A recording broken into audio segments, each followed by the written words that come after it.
Bonjour, bonsoir à tous. Dans l'épisode précédent, on a connecté votre agent IA à WhatsApp. Il répond, mais il répond dans le vide parce qu'il n'a rien à vendre. Aujourd'hui, on remplit votre catalogue. À la fin de cette vidéo, vous saurez ajouter un produit complet et surtout, vous connaîtrez les deux champs que presque personne ne remplit, alors que ce sont eux qui font la différence entre un agent qui récite et un agent qui vend. Il vous faut une seule chose, une photo de votre produit dans votre téléphone, rien d'autre. Et bonne nouvelle, les produits ne sont pas réservés au forfait pro. Vous y avez droit dès le premier jour.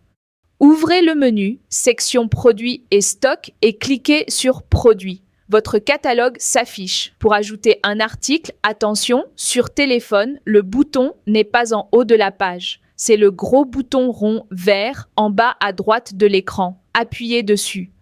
Un formulaire s'ouvre en 3 étapes.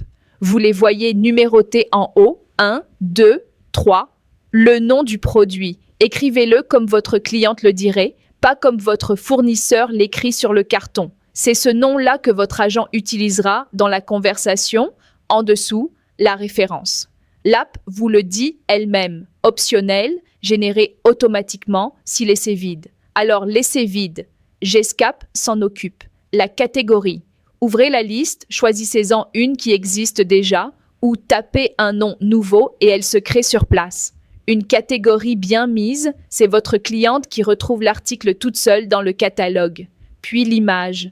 Appuyez sur le carré, prenez la photo dans votre téléphone. Elle apparaît en petit juste en dessous. C'est cette photo que verra votre cliente. Prenez la plus nette, celle où on voit vraiment le produit. Le code barre, vous pouvez l'ignorer. Même chose, il se génère tout seul. Et tout en bas, la visibilité. Elle est allumée par défaut et c'est elle qui décide si le produit apparaît ou non dans votre catalogue en ligne. Laissez-la allumée. Étape suivante. Stock initial. Combien vous en avez en ce moment?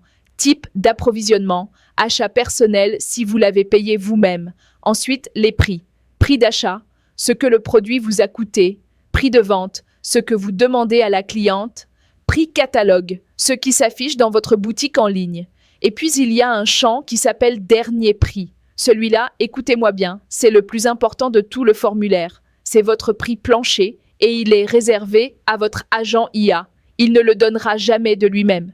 Il ne le sort que si la cliente négocie vraiment trop. Si vous le laissez vide, votre agent n'a aucune marge. Il répète votre prix de vente, la cliente insiste et la conversation s'arrête là. Remplissez-le. C'est le champ qui rattrape les ventes que vous perdez la nuit. Étape suivante.